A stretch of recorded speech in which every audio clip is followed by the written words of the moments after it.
Love of Labor. Love of Labor Lost. By Gilles Dauvé Karl Nesic. Endnotes 1.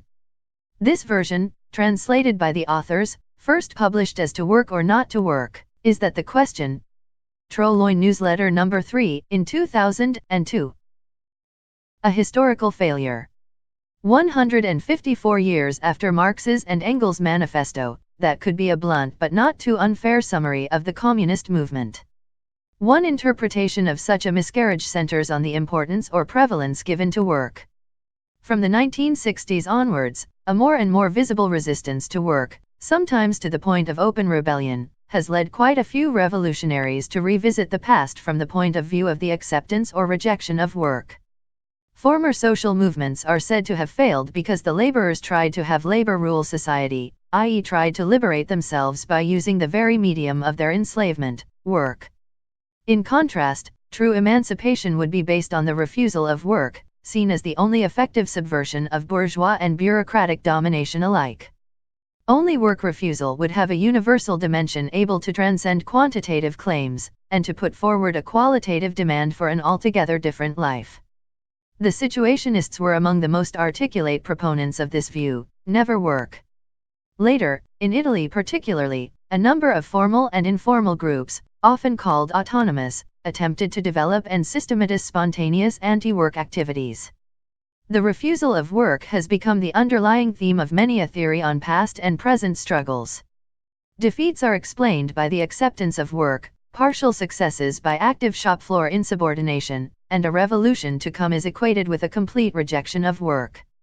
According to this analysis, in the past, workers shared the cult of production.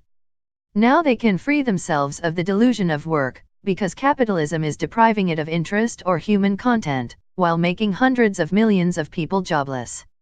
In Germany, Crisis recently gave an excellent illustration of the transformation of the anti-work stand into the philosopher's stone of revolution.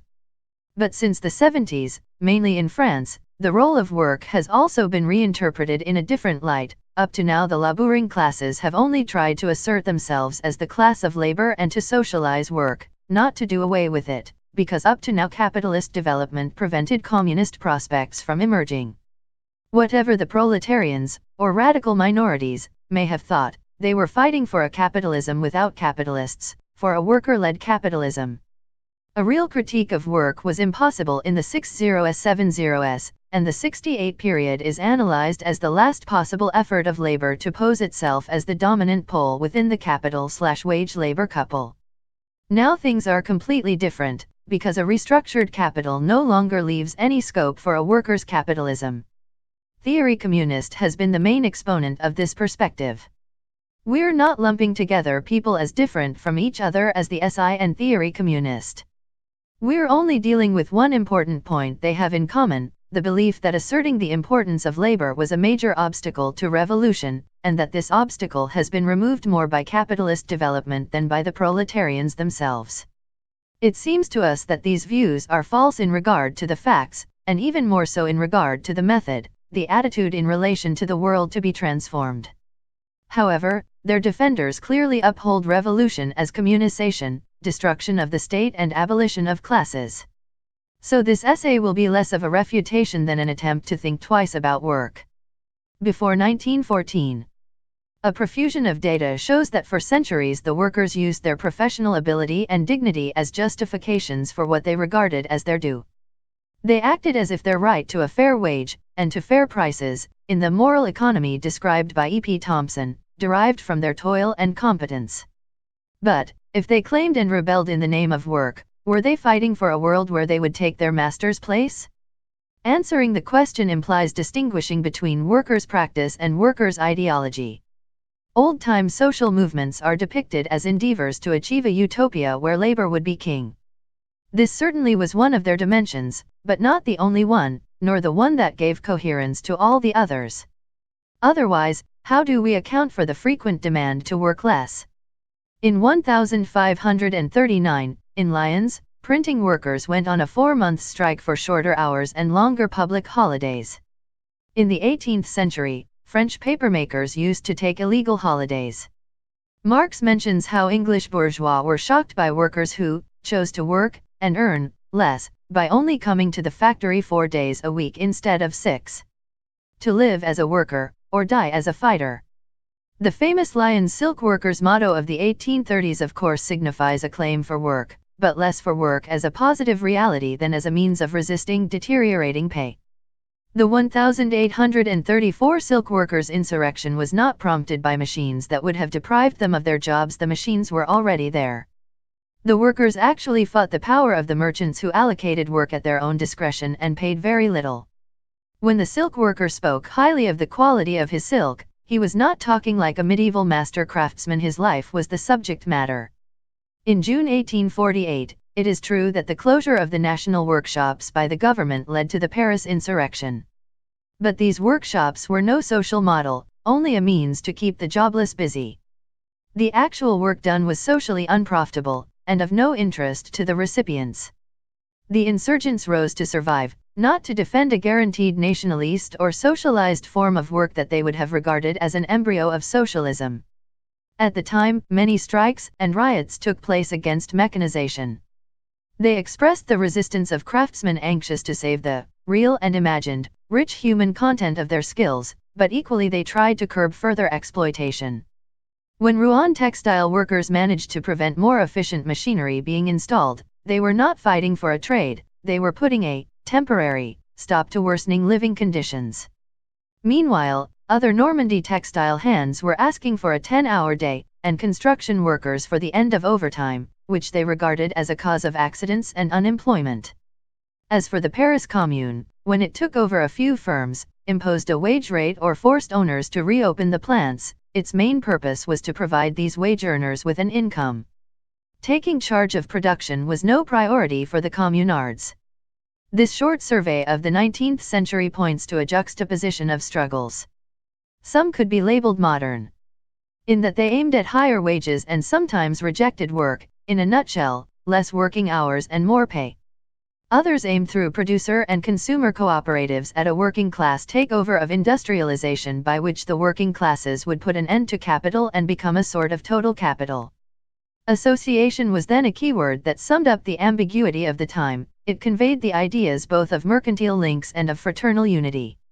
Many workers hoped that co-ops would be more competitive than private business, would eliminate capitalists from the market and from their social function, and maybe force them to join the associated workers. United labor would have beaten the bourgeois at their own game. 1848 tolled the death knell of the utopia of a wage labor capital, of a working class that would become the ruling class and then the unique or universal class through the absorption of capital in associated labor. From then on, via a growing union movement, the workers will only be concerned with their share of the wage system. They won't try to compete with the monopoly of capital owned by the bourgeoisie, but to constitute themselves as a monopoly of labor power. The program of a popular capitalism was on the wane. At the same time, the ruling classes gave up any attempt at the different capitalism imagined and sometimes practiced by innovative and generous industrialists like Owen. At both ends of the wage system, capital and labor knew their place. This explains the paradox of a social movement that was so keen on separating labor from capital, but which finally created so few producers' cooperatives. The ones that existed were born out of the will of enlightened bourgeois, or, if they had a worker origin, soon turned into business as usual. The Albi workers' glass works in the south of France illustrates this tendency. The highly skilled glass workers, still organized on a pre-1789 guild model, had kept their control over apprenticeship. It took 15 years to be a fully fledged glassblower. Those labor aristocrats were paid twice as much as miners. In 1891, a strike of several months against the introduction of new technology only resulted in the creation of a union, which the management then tried to smash, thereby provoking another strike. The bosses locked out and refused to reintegrate the most militant strikers. Out of this deadlock rose the idea of a co-op. This came into existence in 1892, after a national subscription with some bourgeois help, and the labor force contributing by investing 50% of their wages, and 5% more in 1912. To be profitable, a cooperative had to combine high skills and income, popular support, and outside financing. Self-management soon lost any reality. The plant went through a series of industrial disputes directly against the CGT, which stood in the dual position of the single union and the boss. It was the biggest shareholder. A several-month strike in 1912, 4 months in 1921, stoppages for 7 months in 1924, and so on. The co-op still existed in 1968. Since the mid-19th century, cooperatives have lost their social impetus and all ambition for historical change. When today the Welsh miners of Towers Colliery buy out a workplace that the owners wanted to get rid of, and then manage it collectively, even those who support and praise them do not consider their market and human success as a solution that could be generalized. Russia, 1917, 21. Between February and October 1917, workers' control did little to restart production. Later, though they were stimulated by a political power that owed to them its existence and strength, the proletarians hardly manifested any productive enthusiasm. They often lacked respect for what was supposed to be theirs. Victor Serge recalls how Petrograd workers would take machines apart and cut the belts to make slippers or sew lace that they sold on the market. Lenin's party did not get to, and stay in, power through bureaucratic intrigues. It was built on proletarian struggles. But, for lack of social change, the Bolsheviks who'd become the new state remained at its head like any power does, promising a lot, promoting some and repressing others. The mass of the workers, who initially had not been able or willing to run the factories in their own interests, were faced with new bosses who told them they now worked for themselves and for world socialism. They reacted as they usually do, by individual and collective resistance, active and passive. Even before 1921 and Kronstadt, some strikes, at the famous workers' bastion of the huge Putilov plant for instance, were suppressed in a bloodbath, as documented in the now available Chika archives. The inversion we are describing did not take place in a month or a year. A contradictory process, it allowed for the coexistence, often in the same person, of a revolutionary dynamic and a crystallization of power looking to maintain itself at any price. The historical tragedy was that one part of the working class, organized in a party and in state power, forced the other part to work for a revolution, that by this very situation ceased to exist. That contradiction was perceived at once by the anarchists, soon by the German-Dutch communist left, and much later if ever by the Italian left. In any case, it surely closed the door on any workers' capitalism. The recurrent opposition to the Bolshevik majority, the left communists, the Makhnovkina, which included industrial collectives, the workers' opposition, the workers' group, was an expression of that impossibility. It's no accident the debate on who should run the factories reached its climax in 1920, at the backward surge of the revolutionary wave. Then everything had been said and done, and the split between the masses and the party was complete, but it was only a negative split, as the proletarians didn't come up with an alternative to Bolshevik policy. If Myasnikov's workers' group was a small but genuine emanation of the rank and file, Kolontais workers' opposition was the union's voice, one bureaucracy against another. But the party had the merit of coherence. As early as 1917, Lazovsky stated, the workers must not figure the factories belong to them. Still, at that time, the decree on workers' control expressed a balance of power. Shop floor militancy maintained some collective rank and file management, directly or through union channels. But the leaders had made no secret of their objectives. Trotsky's terrorism and communism defined man as a lazy animal that must be forced to work. For the Bolsheviks, workers' control only served to curb bourgeois power, help wage earners to discipline themselves, and teach management to a handful of future executives. The opposition's platforms, even the radical one by the Myasnikov group, might appear as an attempt to assert the value of work and socialize it, but after 1920, with a world balance of power that was unfavorable to wage labor, such an attempt was even less feasible. Those proletarian expropriations and reorganizations of production that took place were emergency measures.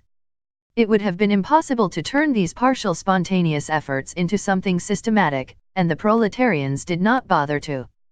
Labor kept away from the programs that wished to make it, and not the Bolshevik Party, the real ruler.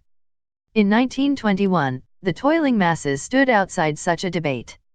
The workers' opposition's proposals, like those of Lenin's and Trotsky's, dealt with the best way to put people to work in a society the workers had lost control of. The Russian proletarians weren't keen to discuss the ways and means of their own exploitation. The debate that ensued did not oppose socialization of labor unbound to labor under constraint, it was about a rearrangement of power at the top.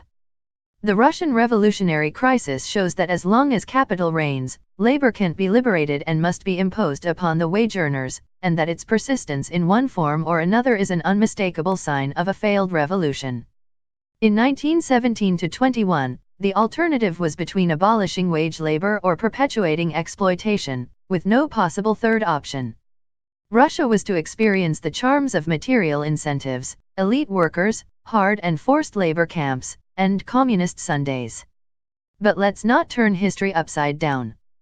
The Russian proles did not fail because of a misguided belief in the myth of liberation through work, it's their failure that gave a free rein to an unprecedented glorification of work. Who truly believed in a communist Sunday, except those who could expect some symbolic or material reward out of it? Stakhanovism was to be the ultimate argument in that debate, and caused quite a few reactions, including the murder of some elite workers by their mates. As for Alexei Stakhanov, he died more addicted to vodka than to coal. Italy, 1920. Reading Gramsci and the Ordine Nuovo on the Italian workers that took over the factories in 1920 is like going through the impressive yet contradictory saga of a movement that was both formidable and tame. Violent means, including the use of guns to guard the plants, mixed with a definite moderation in the actual demands.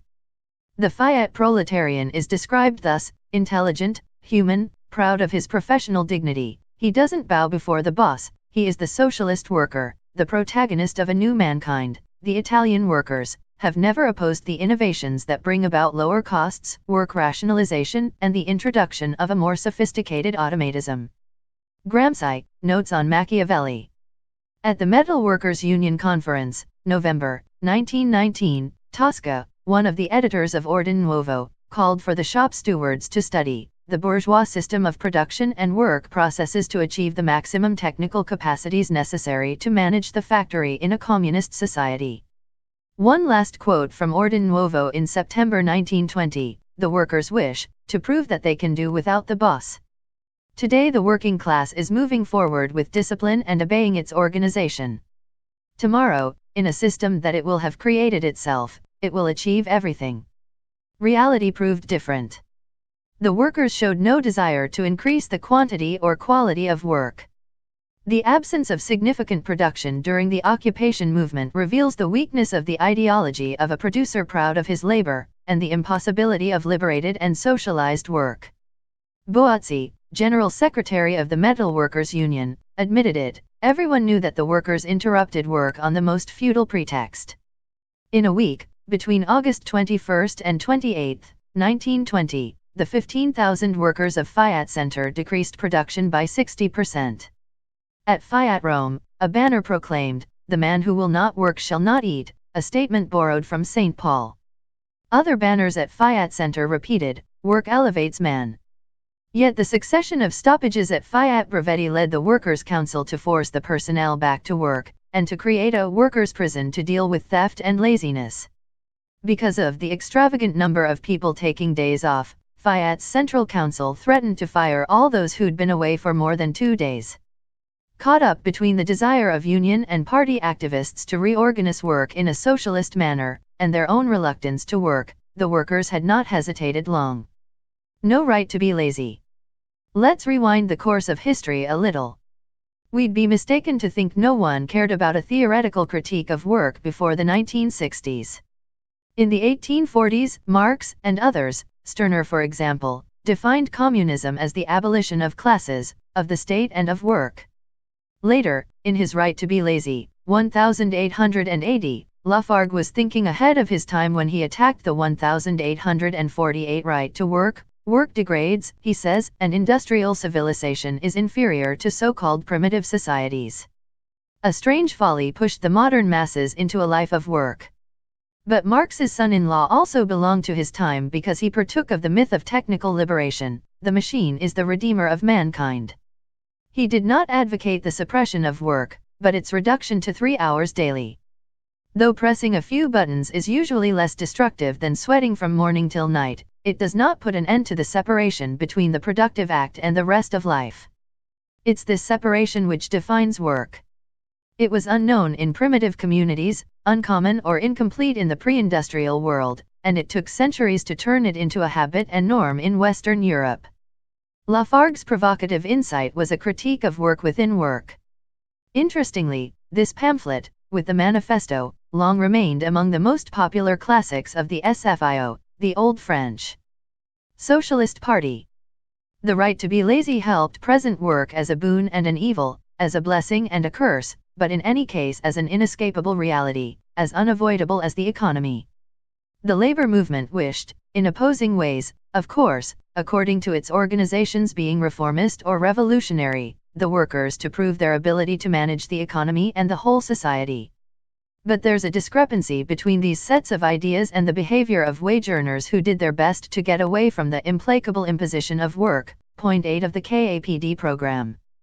That phrase isn't trivial. It's significant it should come from the KAPD, a party whose program included the generalization of grassroots workers' democracy, but came up against the reality of work and its role in a socialist society. The KAPD did not deny the alienation inherent to work, yet wanted it imposed on everyone for a transition period to develop the basis of communism to come. That contradiction calls for an explanation. Workers' management as a utopia of skilled labor. The aspiration to set up the workers as the ruling class and to build a workers' world was at its highest in the heyday of the labor movement, when the Second and Third Internationals were more than big parties and unions, they were a way of life, a counter-society. That aspiration was carried by Marxism as well as by anarchism, particularly in its revolutionary syndicalist form. It coincided with the growth of large-scale industry, as opposed to manufacture earlier, and scientific management later. Let the miners run the mine, the workers run the factory. This only makes sense when the people involved can identify with what they do, and when they collectively produce what they are. Although railwaymen do not manufacture train engines, they are entitled to say, "We run the railway lines, we are the railway system." This was not the case of the craftsmen pushed together in the manufacture. They could dream of an industrialization that would turn its back on the big factory and return to the small workshop, and to a private independent property freed of money fetters, for example, thanks to free credit à la Proudhon, or to Louis Blanc's People's Bank. In contrast, for the skilled electricity or metal worker, for the miner, railwayman, or docker, there was no going back. His golden age was not to be found in the past, but in a future based on giant factories, without bosses. His experience in a relatively autonomous work team made it logical for him to think he could collectively manage the factory, and on the same model the whole society, which was conceived of as an interconnection of firms that had to be democratically reunified to do away with bourgeois anarchy. The workers perform tasks that the boss merely organizes so the boss could be dispensed with. Workers or industrial democracy was an extension of a community, both myth and reality, that existed in the union meeting, in the strike, in the workers' district, in the pub or the cafe, in a specific language, and in a powerful network of institutions that shaped working class life from the aftermath of the Paris Commune to the 1950s or 60s. This was no longer the case for the industrial or service sector unskilled worker. One cannot envisage managing a labor process that has been as fragmented inside the plant as between geographically separate production units. When a car or a toothbrush comprises components from 2 or 3 continents, no collective worker is able to regard it as his own. Totality is split. Work loses its unity. Workers are no longer unified by the content of tasks, nor by the globality of production. One can only wish to self-manage what one masters. Tailorized workers, like those in the US in the 1930s, did not form councils. The collective organ of struggle was not at the same time a potential collective management organ.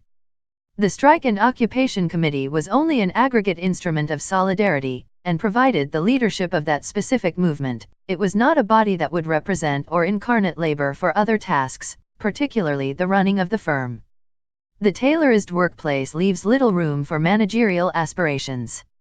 It's interesting to observe that after 1945, workers' councils re-emerged in state capitalist countries that remained mainly in the large-scale mechanized industry stage, and were hardly penetrated by scientific management. East Germany, 1953, Poland, 1955 and 1971, Hungary, 1956, Czechoslovakia, 1968. The future world must be a workers' world, as a Chinese communist put it around 1920. This was the dreamland of skilled labor. However, after 1914-18, even where in Europe the movement was at its most radical, in Germany, where a sizable minority attacked unions and parliamentary democracy, and where groups like the KAPD would implement a workers' program, there were hardly any attempts to take over production in order to manage it. Whatever plans they may have nurtured, in practice neither the Essen and Berlin workers nor those in Turin put work at the center of society, even of a socialist one. Factories were used as strongholds in which the proletarians would entrench themselves, not as levers of social reorganization. Even in Italy, the plant was not a bastion to be defended at all costs. Many Turin workers would occupy their workplace in the daytime, leave at night and come back in the morning. Such behavior will reoccur in Italy's hot autumn, 1969. This is no sign of extreme radicality.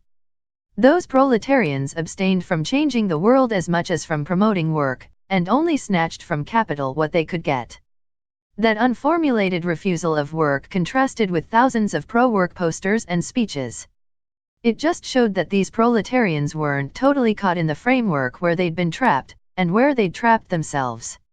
France, June 1936.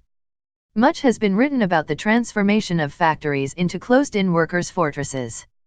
But the June 36 sit-downs never aimed to restart production.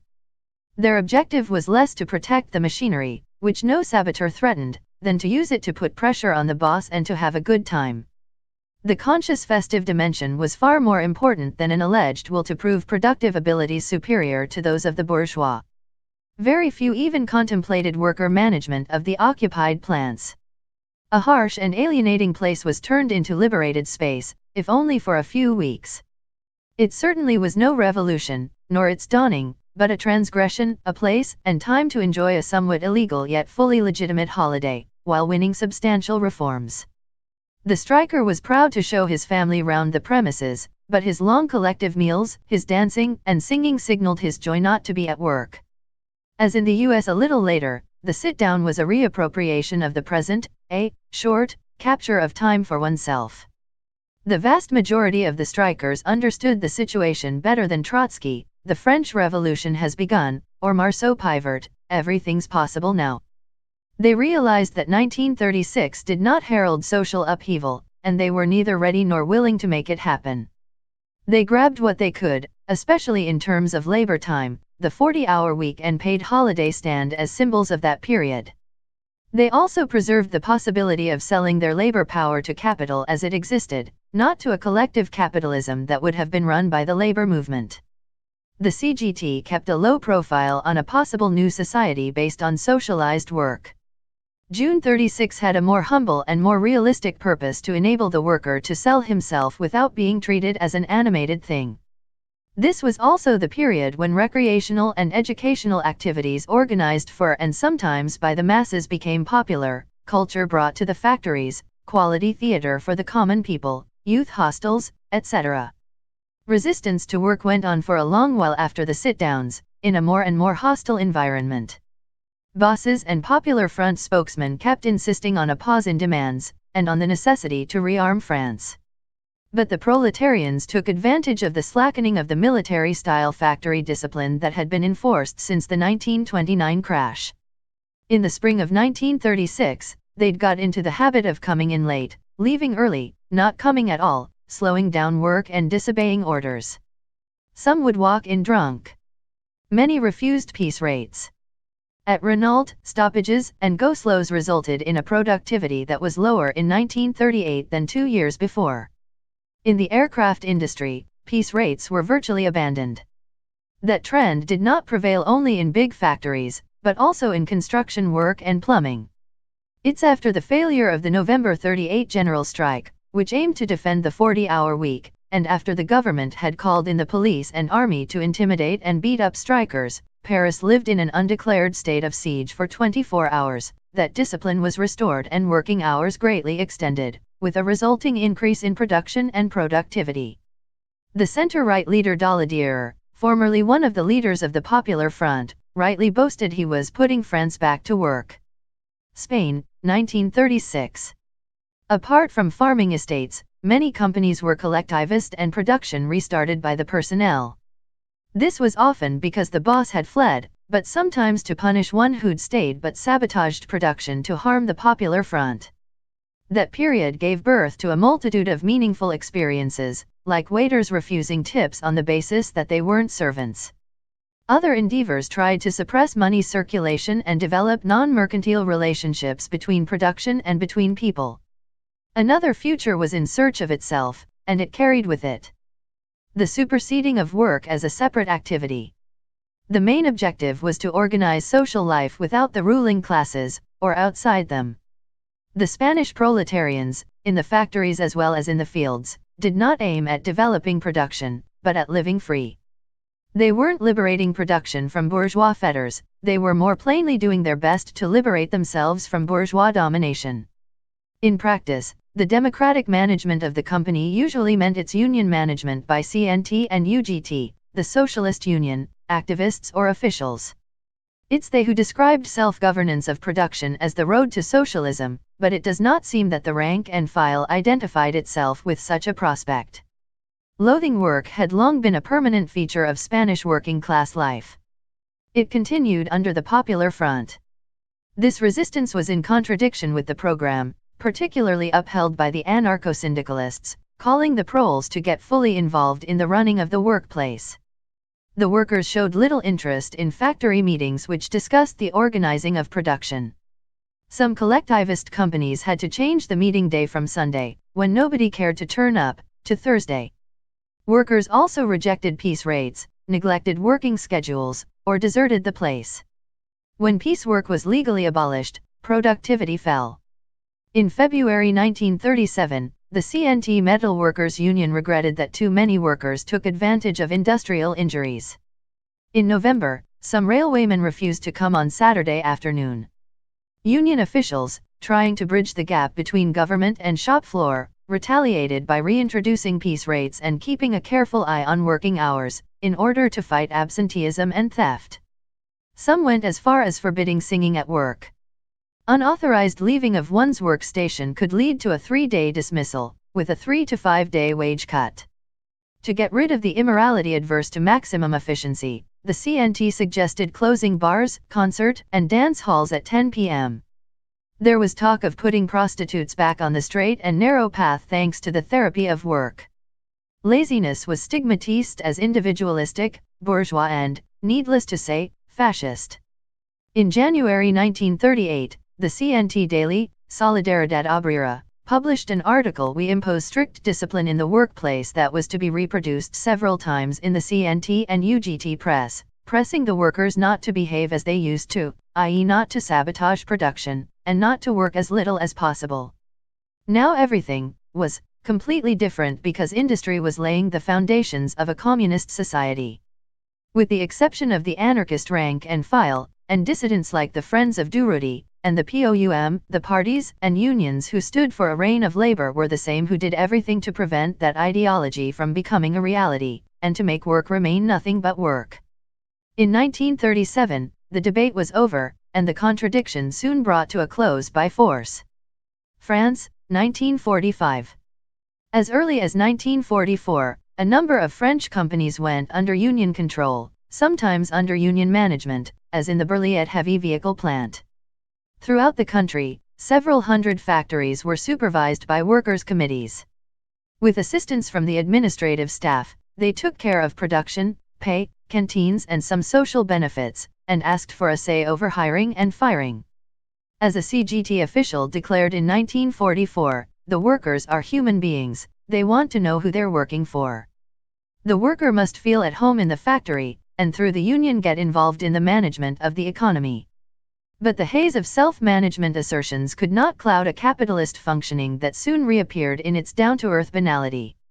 Let's just take the example of the miner. Much has been made of his pride and his eagerness to mine coal.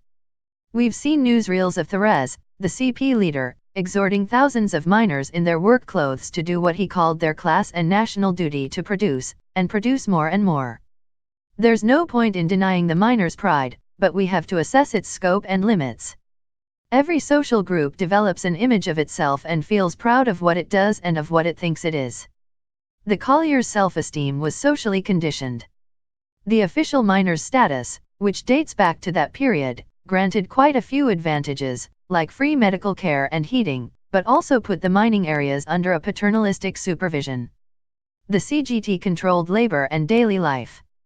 Being regarded as a loafer was close to being treated as a saboteur, or even as a pro-Nazi. It was up to the foreman to decide how much coal was to be mined. Piecework ruled. To put it mildly, what productive eagerness there was lacked spontaneity.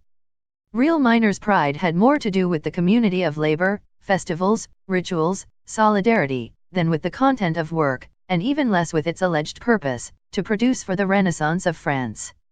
In the 30s and 40s, the diary of a radical miner like Constant Malvin never mentions the beauty or the greatness of his craft. To him, work was work and nothing else.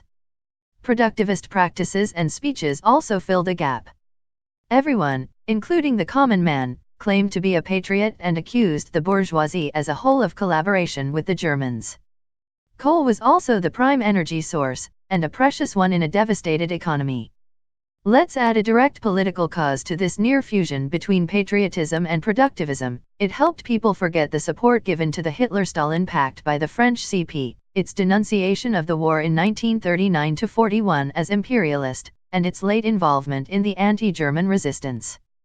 Putting the proletarians back to work meant reintegrating them into the national community, and punishing those bosses who'd been overtly collaborationist. This is why Renault was nationaliste in 1945. Branding the bourgeoisie as anti-labor and un-French was one and the same thing, and it went along with self-managerial appearances. But this was all the more possible because in France the CP did not really aspire to power. Wherever it did, in Eastern Europe for instance, it did not bother with such slogans.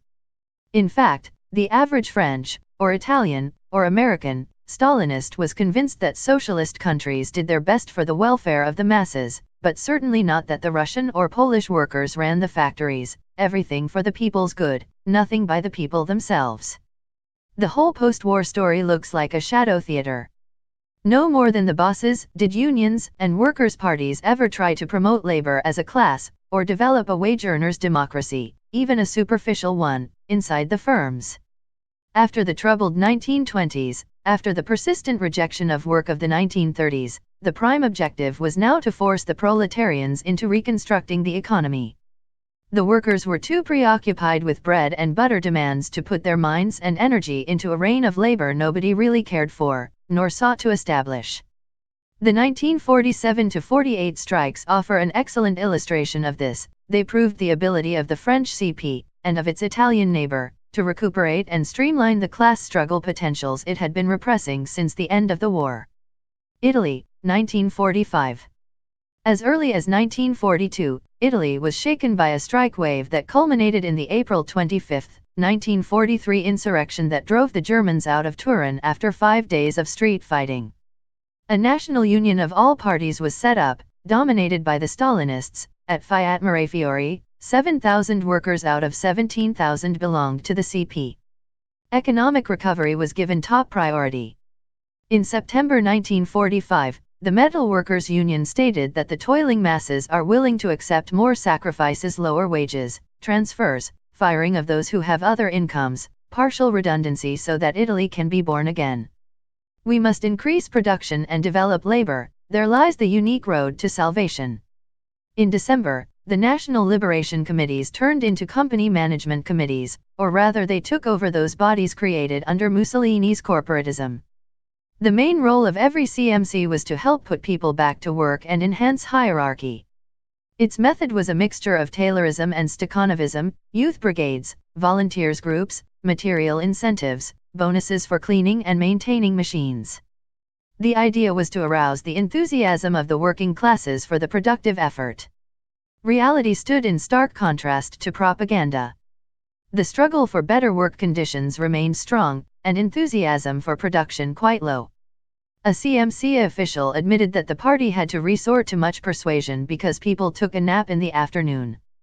According to a Mirafiori shop steward, the union activists were labeled fascists when they tried to convince the workers that it was their duty as comrades to work. They interpreted freedom as the right to do nothing. The workers would come in at 8:30 in the morning and have breakfast. An ex-partisan then employed at Mirafiori sadly told how the workers misused their own freedom, how they loitered in the toilets. They weren't suitable material for building socialism, he regretted. They went on strike to play games, we were more serious. The personnel kept resisting anything that came close to a control over time, to the reintroduction of material incentives. On factory walls, writings like "Down with timing" were a rejection of the pro-Taylor quotes by Lenin, which the Stalinists were most fond of. If the CMCs eventually proved relatively efficient in restoring discipline and hierarchy, they failed to raise productivity. In 1946, it only increased by 10%, which wasn't much, owing to its low level at the end of the war. Above all, they failed to create a new proletarian, the one that would manage his own exploitation. The CMCs, composed only of workers, never got off the ground. The proles had more trust in their direct delegates, the shop floor commissars, who were more inclined to go on strike than to produce. This multiform unrest went on until 1948, which was the last outburst against a worsening repression and deteriorating living conditions. A partial wage freeze was imposed in April 1947, and maintained until 1954. For about 15 years, the Fiat workers underwent unrestrained exploitation and were nearly deprived of union protection. In other words, in 1944–47, the Italian proletarians were not defeated because they had tried to establish a domination of labor over capital while remaining within capital. They got crushed by the bourgeoisie in a more conventional way with the help of union and party bureaucracies. France and elsewhere, 1968. This time, the festive element that characterized the June 36 sit-downs was fairly absent in France, but quite widespread in Italy. In many French factories dominated by the CGT, the place was practically locked up, for fear restless workers and outsiders would upset the orderly running of the strike by the union. 68 was in many respects harsher than 36, as a small but determined proletarian minority challenged the hegemony of the Stalinists over the industrial workers. The festive dimension moved from the factory to the street, which indicated that demands were breaking the workplace barrier and that the heart of the matter was encompassing the whole of daily life. In France, the most radical wage earners would often leave the factory. There was no Chinese wall between workers and students, a lot of whom were not students at all. Many workers, often young ones, would share their time between their workmates inside the factory and discussion and sometimes action groups outside, where they met with minority workers from other factories. Moreover, during the Italian hot autumn of '69, it was quite common for workers to occupy the premises in the daytime, leave at night and be back the following morning, even after they'd been violently fighting the police and company guards to occupy the plant. They felt that the essential was not happening just within the confines of the workplace. As passive reaction, absenteeism, turned active, collective sabotage, permanent meeting, and wild partying on the assembly line, etc., it burst outside the factory walls. The aftermath of '68 brought forth an experience that set itself up, and that many people accepted, as exemplary, but which remained on the fringe of the movement. In 1973, Lip, a watchmaker company that went bankrupt, was taken over by the personnel and became a symbol of self-managed capitalism. But its principles, we produce, we sell, we pay ourselves, were little more than an ingenious yet desperate attempt to avoid unemployment and to continue to get an income. Lip's wage earners self-managed distribution more than production. They sold a lot of watches and manufactured few, until they had to close down. In the mid-1970s, radicals were perfectly justified to analyze the Lip adventure as an experiment in self-exploitation, but quite wrong to interpret it as a feasible form of counter-revolution. Clearly, this was neither a viable option for the capitalists, nor a popular one among workers. Similar attempts with a partial restarting of manufacturing and some selling of stock were to follow, particularly in the engineering industry. However, these were more a way to react to a programmed closure than a blueprint for the future. Whatever theories may have been elaborated by leftists, these self-management embryos were grounded on nothing solid, nothing able to mobilize the workers. Such practices appeared at the crossroads of an endemic critique of work that led to nothing else, and the beginning of a capitalist restructuring about to dispose of excess labor. Portugal, 1974. The revolution of the Carnations set in motion factory sit-ins and self-management practices. These occurred generally in small or medium-sized firms, mostly in poor industries, employing simple technology and unskilled labor such as textiles, furniture making, and agro-industry. These occupations were usually in response to, real or fraudulent, bankruptcy, or to a closure of the plant by the owner. Sometimes, they got rid of a boss who had been too visibly supporting the Salazar regime. One of the objectives was to counter economic sabotage by the opponents of the revolution of the Carnations. It was also a means to impose specific demands such as the reintegration of fired militant workers, to apply government decisions regarding wages and work conditions, or to prevent planned redundancies. This social surge, never questioned the circulation of money, nor the existence and function of the state.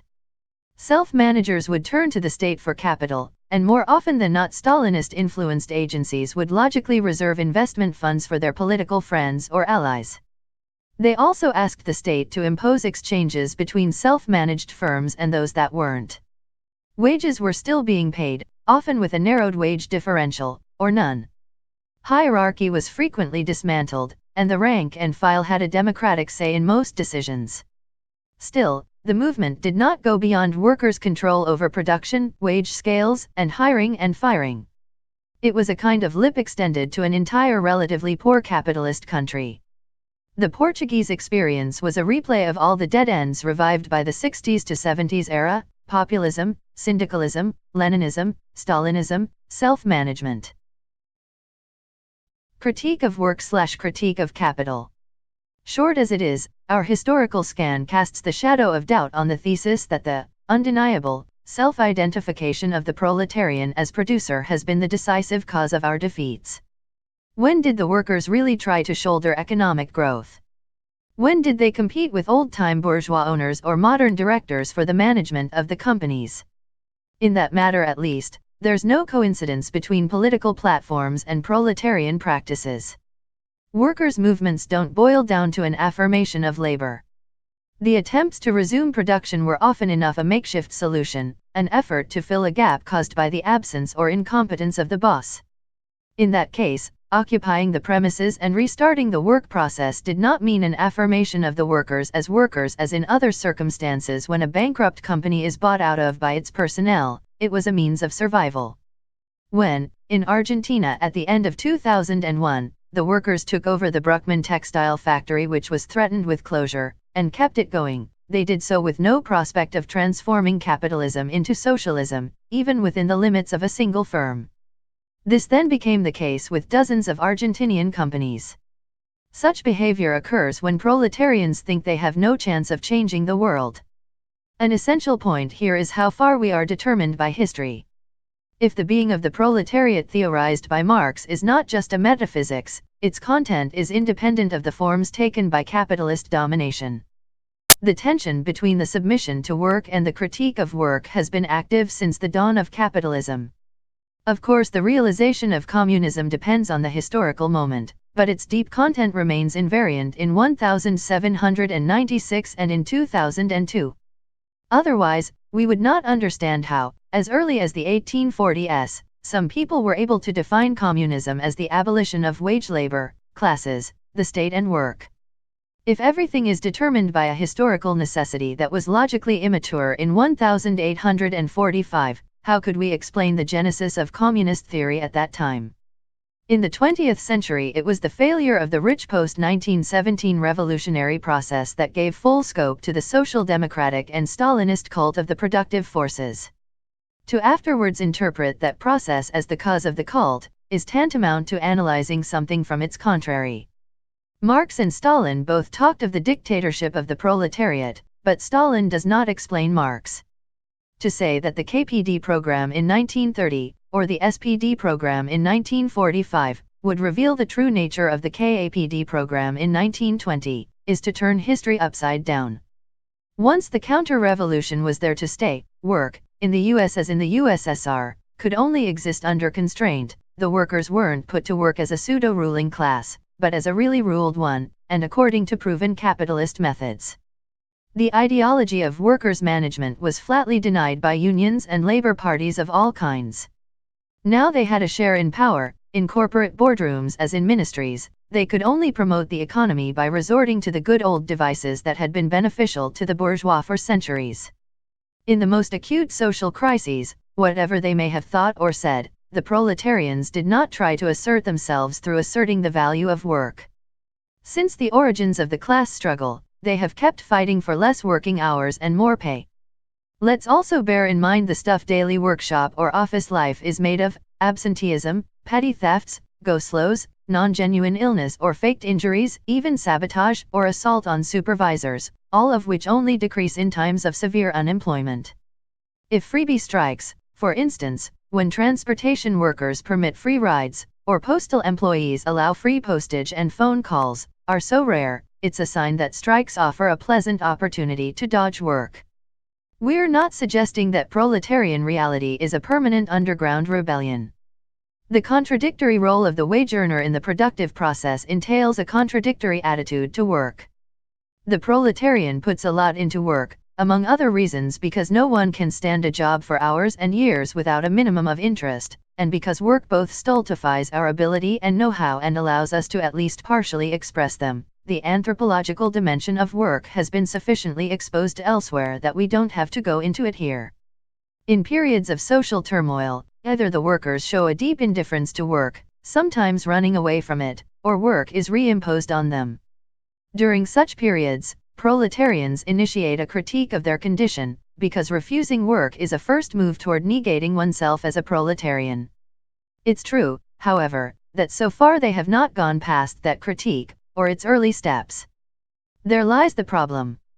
It's not the critique of work that's been lacking, like an essential dimension up to now neglected. How many men and women are happy to wear themselves out for the sake of churning out alarm clocks or pencils, or of processing files for the NHS? The worker is well aware that work stands as his enemy and, as far as he can, he does his best to get away from it. What is more difficult for him to imagine, and even more to put into deeds, is that he could do away with both work and capital. Isn't it the critique of capital that's been lacking, and still is? People are prone to lay the blame on the reign of money, and they also denounce the alienation of work. What is much less common is the understanding of the unity that binds the two, the critique of selling one's activity in exchange for an income, i.e. the critique of wage labor, of capital. The failure of the proletarian movement up to now is to be related to its own activity, not to its specific formatting by capital at specific historical moments. Formatting provides the conditions, it does not give nor ever will give the means to use them. And we'll only have a true answer once the transformation of the world is achieved. In any case, a revolutionary period weakens, rather than strengthens, the ideology of emancipating labor through labor. Then the ebb of the radical wave brings about self-managerial practices that leave bourgeois power intact, and which this power sooner or later will sweep away. The ideal of a wage-labor capitalism, and the attempt to realize it, are not remains from the past that a real domination of capital, or some form of it more real than previously, would at last be able to undermine. The adhesion to work is neither, as situationists tend to think, a delusion which the proles should or now can grow out of, nor, as theory communist tends to think, a historical phase formerly inevitable but now gone. It is neither an ideology nor a stage in history, though both aspects play their part. Wage labor is not a phenomenon imposed from outside, but the social relationship that structures our society. Practical and collective adherence to work is built into the framework of that relationship. What's new about capitalism? Some have interpreted contemporary capitalism as a production of value without work, of a value so diffused that its productive agents and moments would be scattered throughout the whole social fabric. Neither theory, Marx's Grundriss, in particular, nor hard facts validate this thesis. It's true that today valorization depends much less on the direct intervention of every single producer than on a collective effort. It is a lot more difficult to isolate each productive wage earner's contribution to value than in 1867. Nevertheless, it is not an undifferentiated social whole that valorizes capital. The assembler, the lorry driver, the computer expert, the firm researcher, do not add value to the company to the same extent. The social factory theory is relevant as far as it takes into account unpaid productive labor, e.g., that of housewives. It gets irrelevant when it regards value as the result of a uniform totality. Managers know their marks better than Tony Negri. They keep tracing and measuring productive places and moments to try and rationalize them more and more. They even locate and develop profit centers within the company. Work is not diffuse, it is separated from the rest. If manual labor is evidently not the unique or main source of value, if immaterial labor is on the increase, work remains vital to our societies. It is strange to speak of an end of work when temp agencies are among the largest employers in the US. In a country like France, though sociologists and statisticians tell us that there are more office than factory workers, now reduced to 1/4 of the working population, the latter 80% of whom are male are often married to the former. As a consequence, 40% of kids are living in a household where one of their parents is a blue-collar worker, often employed in the service sector. Instead of walking through factory gates every morning, he is in charge of maintenance, drives a heavy vehicle, moves goods in a warehouse, etc. Half of French workers aren't industrial anymore. Still, thus defined, workers are the most numerous groups. Whether they're old-style factory operatives, service sector manual wage earners, tailorized clerks, cashiers, etc., underling wage earners compose over half of the French working population. It would be interesting to have the exact figures for a would-be city of the future like Los Angeles. These facts do not change anything in the validity or vanity of a communist perspective. Their only merit is precisely to show that nothing fundamental has changed since the 19th century. According to Marx's own figures in Capital Volume I, there were more servants than industrial workers in mid-Victorian England. Should the theory of the proletariat be wrong, it was already so in 1867, and it isn't wrong in 2002 because there aren't enough workers left. Capitalism is the first universal exploitation system. Surplus labor is no longer extorted from someone who organizes and therefore controls his production to a large extent, as was the case of the peasant under Asiatic despotism, the serf pressurized by his lord and by the taxman, or the craftsman dominated by the merchant. These weren't exploited within their work, part of the fruit of their labor was taken away from them from outside and after it had been produced. Buying and selling labor power introduces exploitation, not on the edge of human activity, but in its heart. But, because of that very process, because the wage earner sells his labor power, he makes capital as much as he is made by it. He lives inside capital to a far higher degree than the peasant depended on his master and the craftsman on the merchant. Because he lives, and resists, and fights, inside capital, he produces and shares its essentials, including consumption and democracy. Because selling his life force is necessary to him, he can only despise and reject his work, in reality and in his mind, by rejecting what makes him exist as a wage earner, i.e. by rejecting capital. In other words, if it's got to be more than everyday resistance, refusal of work is only possible through an acute social crisis. In pre-industrial times, the peasants' wars in the 15th and 16th centuries, the Taiping in 19th century China, and many others, managed to build up self-sufficient liberated areas that sometimes survived for over 10 years.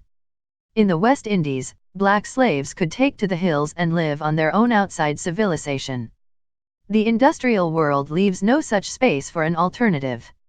If the 1919 Petrograd worker fled to the countryside, capitalism caught up with him within a few years. The Spanish collectivities of 1936 to 38 never liberated large areas.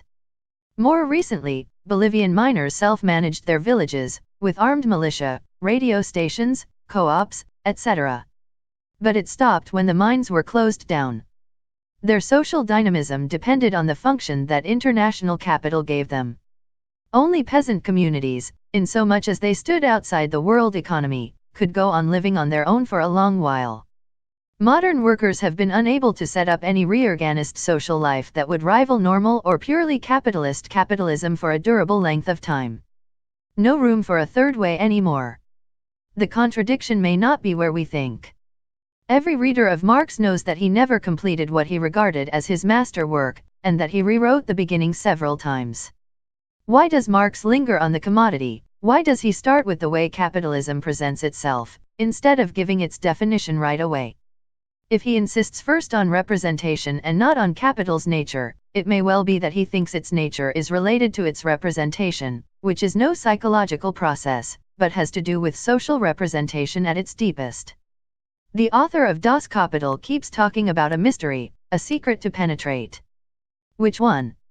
It is hard to believe Marx is only concerned with proving to the worker that he is exploited.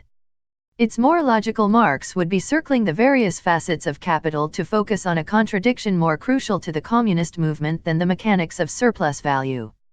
He is targeting the amazing dynamics of a social system that is based more than any other on those it enslaves and provides them with weapons to dismantle it, but because of that manages to integrate them into its triumphant and destructive march, and, at least until now, uses social crises to regenerate itself. The contradiction of the proletarian is to be the bearer of a commodity that contains the possibility of all others, and can transform everything, while having to sell this commodity, and therefore to act and picture himself as a valorizer. The potential gravedigger of the system is the same one who feeds it. Only with commodity exchange do relationships between humans appear as relations between things. The 19th century worker tended to see in capital only the capitalist. The 21st century wage earner often perceives capital as just capital, and not his own activity that produces it. Fetishism still rules, albeit depersonalized, but it still veils the social relations producing capital. The denunciation of exploitation usually misses what economy is: the domination of everything and everyone by production for value. Actually, what's at stake from a communist point of view is not what capital hides and what most proletarians have the intuition of: the extraction of surplus value. What's at stake is what capitalism imposes daily in real life and impresses on our minds: the economy as something obvious and inevitable, the necessity of exchanging commodities, of buying and selling labor, if we wish to avoid want, misery and dictatorship. True, contemporary work does not socialize well because it tends to become a pure means of earning a living. Still, that socialization does not vanish. The emergence of radical reformism has to do with its persistence.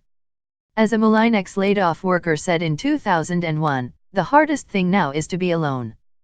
The ideology of labor power is the necessary ideology of the proletarian within capital. That commodity is the prime reality of billions of men and women. The proletarian is never reduced to what capital turns him into, yet he feels a need to be recognized and socially enhanced, and that need is based on his only asset, work. He has to have this positive image of himself, if only to be able to sell himself on good terms. In an interview, the job seeker will not devalue himself. If he did, he would submit to the common prejudice that debases the competence of a simple order taker. On the other hand, non-adherence to work is not enough to guarantee the possibility of revolution, let alone its success. A proletarian who regards himself as nothing will never question anything. The unskilled worker of 1970 was convinced he was doing a stupid job, not that he was stupid himself. His critique addressed precisely the emptiness of an activity unworthy of what he claimed to be. A purely negative vision of the world and of oneself is synonymous with resignation or acceptance of anything.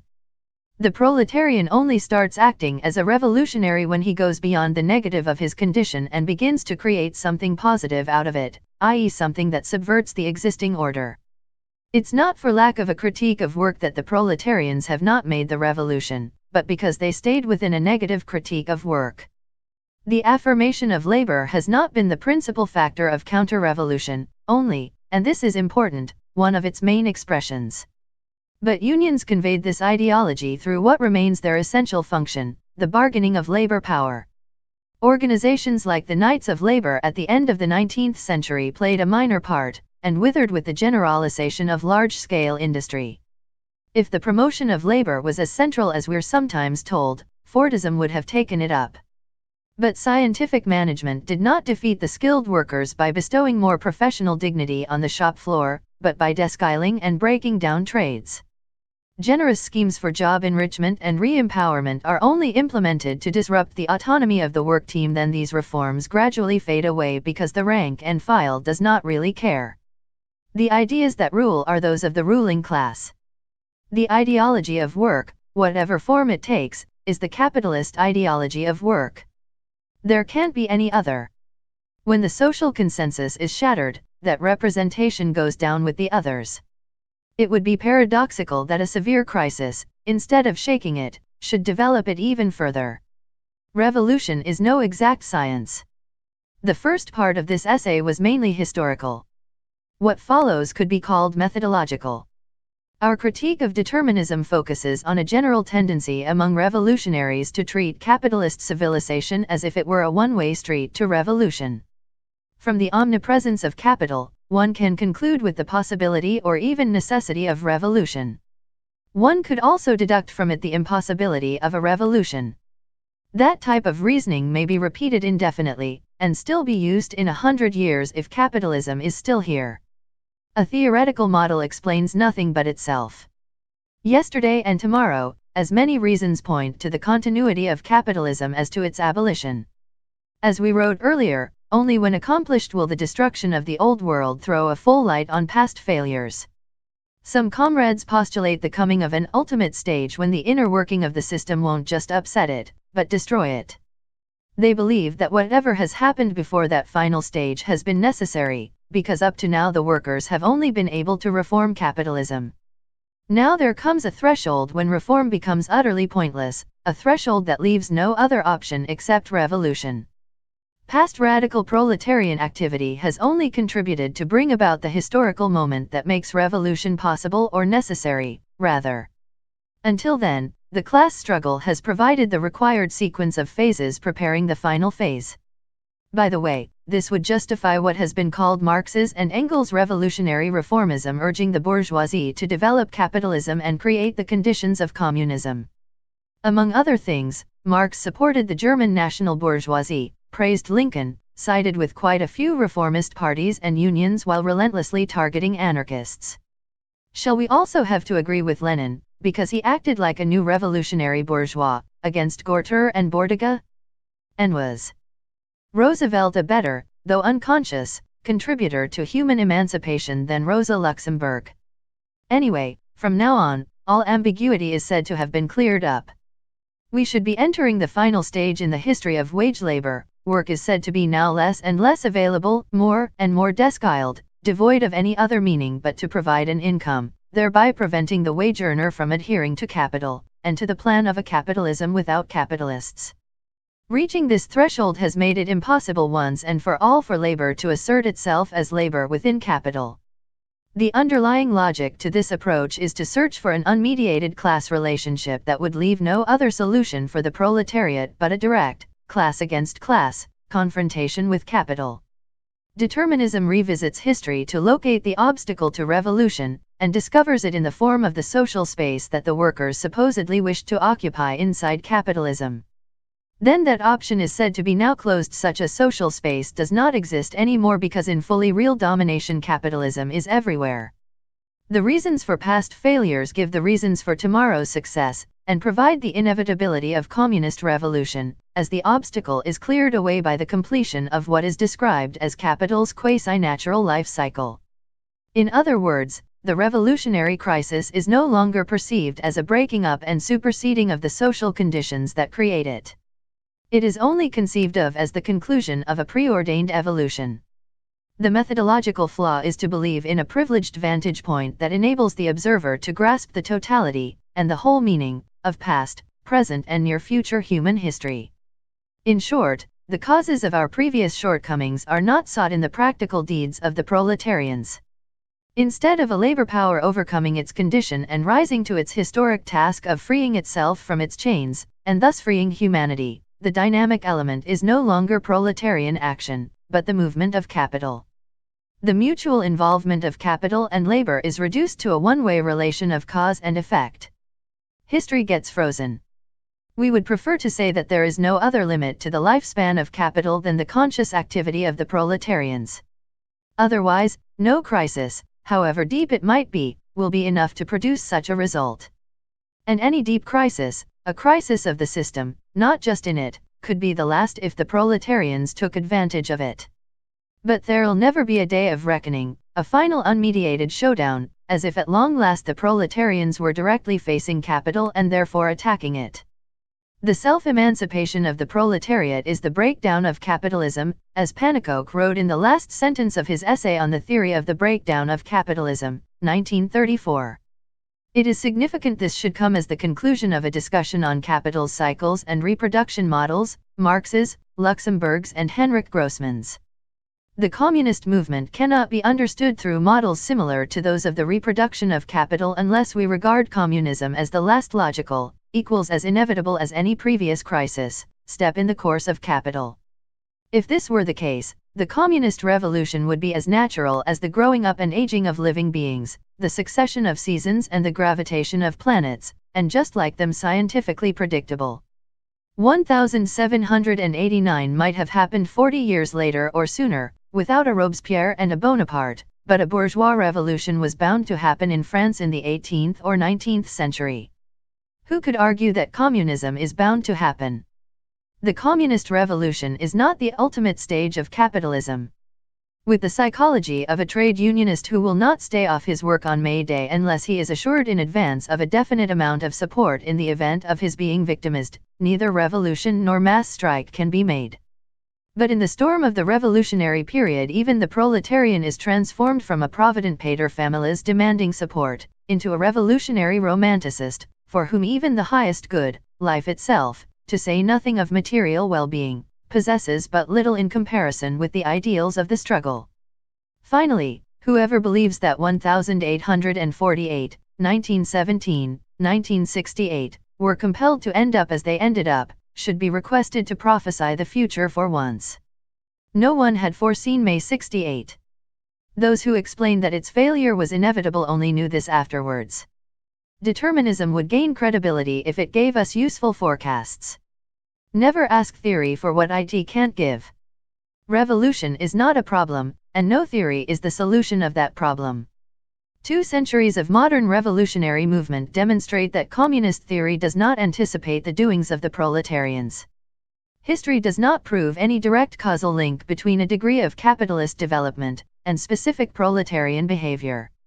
It is improvable that at a given historical moment the essential contradiction of a whole system would bear upon the reproduction of its fundamental classes and therefore of the system itself. The error does not lie in the answer but in the question. Looking for what would force the proletarian, in his confrontation with capital, to attack his own existence as a wage earner, is tantamount to trying to solve in advance and through theory a problem which can only be solved if it ever is in practice. We cannot exclude the possibility of a new project of social reorganization similar to that which had workers' identity as its core. The rail worker of 2002 can't live like his predecessor of 1950. This is not enough for us to conclude that he would only be left with the alternative of resignation or revolution. When the proletariat seems absent from the scene, it is quite logical to wonder about its reality and its ability to change the world. Each counter-revolutionary period has the dual singularity of dragging along while never looking like the previous ones. That causes either a renunciation of critical activity, or the rejection of a revolutionary subject, or its replacement by other solutions, or a theoretical elaboration supposed to account for past defeats in order to guarantee future success.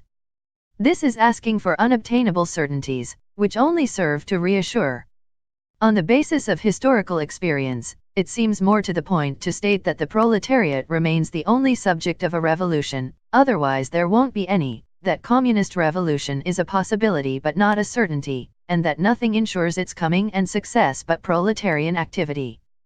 The fundamental contradiction of our society, proletariat capital, is only potentially deadly to capitalism if the worker confronts his work, and therefore takes on not just the capitalist, but what capital makes of him, i.e. if he takes on what he does and is. It's no use hoping for a time when capital, like a worn-out mechanism, would find it impossible to function, because of declining profits, market saturation, exclusion of too many proletarians from work, or the inability of the class structure to reproduce itself. A current subtext runs through much of revolutionary thinking: the more capitalism we have, the nearer we get to communism. To which people like Jacques Camus retort, no, the more capitalism we have, the more capitalist we become. At the risk of shocking some readers, we'd say that the evolution of capital does not take us closer to or farther from communism. From a communist point of view, nothing is positive in itself in the march of capital, as is shown by the fate of classism. The rise and fall of classism. In practice, classism was the forward drive of the working class as a class within capitalist society, where its organizations came to occupy as much social space as possible. Labor set up collective bodies that rivaled with those of the bourgeoisie, and conquered positions inside the state. That took and still takes many forms: social democracy, CPS, the AFL-CIO, and also existed in South America, in Asia and parts of Africa. In theory, classism is the vindication of class difference, and opposition, as an end in itself, as if class war was the same as the emancipation of the workers and of mankind. So it's based exactly on what has to be criticized, as classes are basic constituents of capitalist society. Whether it's peaceful or violent, the mere opposition of one class to the other leaves both facing each other. Naturally, any ruling class denies the existence of class antagonisms. Still, in the early 19th century, the first to emphasize class confrontation weren't socialists, but bourgeois historians of the French Revolution. What is revolutionary is not to uphold class struggle, but to affirm that such a struggle can end through a communist revolution. Nowadays, the decay of classism and of the labor movement is visible and documented enough for us not to dwell upon it. Some revolutionaries have rejoiced over the demise of workers' identity and of the glorification of the working class as the class of labor, and they've interpreted that demise as the elimination of a major obstacle to revolution, which the labor institutions and that ideology no doubt were. But what has the critique of the world really gained by their withering away? We'd be tempted to say not much, because of the rise of even softer practices and ideas. Just being freed of their workers' role and hopes didn't turn wage earners into radical proletarians. So far, the crisis of the working class and of classism has not favored subversion. The past 20 years have brought about neoliberal, neo-social democratic, neo-reactionary, neo-everything ideologies, the emergence of which has coincided with the symbolic annihilation of the working class. This wiping out is a product of capital class recomposition, unemployment, deindustrialization, proletarianization of office work, casualization, etc. It also results from the rejection by the wage earners themselves of the most rigid forms of worker identity. But this rejection remains mainly negative. The proletarians have shattered the control of parties and unions over labor. In 1960, anyone handing out an anti-union leaflet at a French factory gate risked being beaten up by the Stalinists. But they haven't gone much further. The decline of workerism was accompanied by the loss of a point of view allowing a perspective on the whole of this society, gauging and judging it from the outside in order to conceive and propose another. Proletarian autonomy has not taken advantage of bureaucratic decline. We are experiencing a dislocation of class struggle. In the 60s-70s, the unskilled workers stood at the center of the reproduction of the whole system, and other categories recognized themselves in the mass worker. No social symbolical figure plays such a pivotal role yet. Work as a fallen idol. 19th century and early 20th century communists often shared the progressivism of their time, and believed that a new industry and a new labor would emancipate humankind. 100 years later, we'd be naive to espouse the exact opposite views just because they happen to be fashionable. In 50 years, the praise of toil and sacrifice has become as outdated as the belief in the liberating horn of plenty of the economy. This evolution is as much the result of the radical critique of the 1960s-70s, as of a deepening of capital making labor productive today is achieved more through the work process itself than by outright discipline. The computer screen is now the immediate supervisor of millions of industrial and service sector wage earners. In its most advanced sectors, capital has already gone beyond authoritarian hierarchy and work as a curse. Autonomy and bottom-up are the in words. The macho, muscle-bound, national, equals white, worker image is giving way to a more open, multi-ethnic, male and female figure. In 1900, you had to produce before consuming, and labor parties told the worker he had to develop the productive forces first, in order to enjoy the fruits of socialism later. Instead of a single redeemer dying on a cross, millions of sufferers, the salt of the earth, would create the conditions of a better world. The consumer and credit society has done away with that. Painful self-exertion is no longer said to come before pleasure. True, this goes together with the multiplication of sweatshops, of forced, unpaid or ill-paid labor, and of a renaissance of slavery. Such forms complement but do not contradict the general trend toward a deconsecration of work. In 1965, unskilled mass workers weren't the majority of wage earners either. Work is an idol, albeit a fallen one. Its imposition is no longer of a moral or religious kind, you shall gain your bread by the sweat of your brow, but profane and down to earth. In some Asian countries, labor is now being disciplined better by the pressure of consumerism than by an appeal to Confucianism. In Taipei as in Berlin, public concern is about creating and getting jobs, not suffering to enter some earthly or heavenly paradise. So work now calls for a critique different from the time when an aura of self-inflicted pain surrounded it. Mobility and self-empowerment are the present slogans of capital. We cannot be content with anti-work statements such as the ones that the surrealists were rightly making 80 years ago. In 2002, work rules, but the work ethic is no longer sacrificial, it calls upon us to realize our potentials as human beings. Nowadays, we don't work for a transcendent goal, our salvation, a sacred duty, progress, a better future, etc. The consecration of work was two-sided, any object of worship is a taboo to be broken. But our age is one of universal deconsecration. Transcendence is out. The pragmatic pursuit of happiness is today's motive, we are Americans.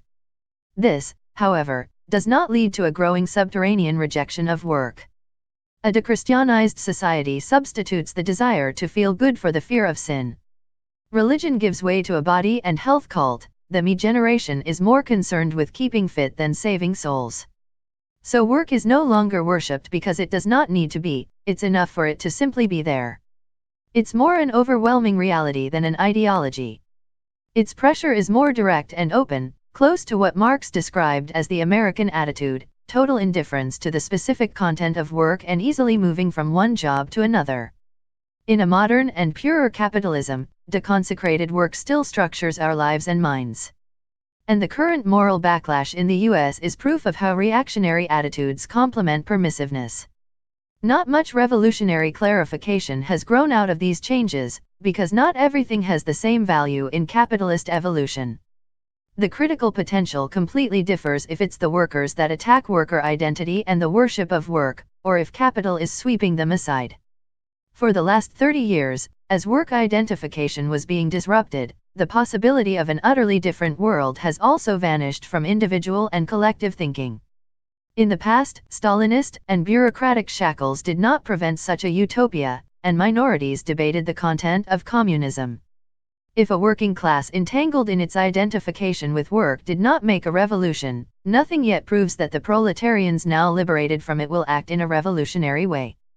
We are not of this world, Babeuf, 1795. We find it hard to share the optimism of those who see the present period as entirely dissimilar from the 60s to 70s or from any previous period, with a capitalism that would systematically downgrade the living conditions of wage earners, thereby creating a situation that would soon enough be intolerable and lead to a revolutionary crisis. The limits of proletarian upsurges from Algeria to Argentina, and the rise of radical reformism in Europe and the US, rather suggest that it's reform not revolution that is becoming topical again. The eagerness to celebrate the twilight of worker identity has led some comrades to forget that this identity also expressed an understanding of the irreconcilable antagonism between labor and capital. The proletarians had at least grasped that they lived in a world that was not theirs and could never be. We're not calling for a return to a golden age. We're saying that the disappearance of this identification owes as much to counter-revolution as to radical critique. Revolution will only be possible when the proletarians act as if they were strangers to this world, its outsiders, and will relate to a universal dimension, that of a classless society, of a human community. This implies the social subjectivity indispensable to any real critique. We are well aware of the interrogations raised by the word subjectivity, and we surely do not wish to invent a new magical recipe. For the moment, let us just say that we're not bestowing any privilege on subjectivity against objective conditions which would then be secondary or negligible. We've often emphasized that there's no point in trying to arouse a consciousness prior to action, but any real breakthrough implies some minimal belief in the ability of the people involved to change the world. This is a big difference with the 60s to 70s. 30 years ago, many proletarians were not just dissatisfied with this society, they thought of themselves as agents of historical change, and acted accordingly, or at least tried to. The subject/object couple is one of those philosophical expressions that a human community would supersede. The declared definitive opposition between individual and society, soul and body, spirit and matter, theory and praxis, art and economy, ideals and reality, morals and politics, all relate to the dissolution of communities into classes through the combined action of property, money, and state power. Though not synonymous with perfect harmony, communism would try and live beyond such tragic splits in human life. Subject and object don't exist separate from each other. A crisis is not something exterior to us, that happens and forces us to react. Historical situations, and opportunities, are also made of beliefs and initiatives, of our actions or inaction. Vainasium's radical subjectivity had its qualities, and its purpose at the time, and one major weakness: it appealed to the free will, to the self-awareness of an individual rising against his social role and conditioning. This is clearly not what we suggest. Capitalism is not based on necessity, and communism, or a communist revolution, on liberty. The abolition of their condition by the proletarians cannot be separated from concrete struggles against capital. And capital exists through social groups and institutions. Objective realities, notably the succession of systems of production rooted in and dependent on the class struggle, are the inevitable framework of the communist movement. What we do and will do with it remains to be seen.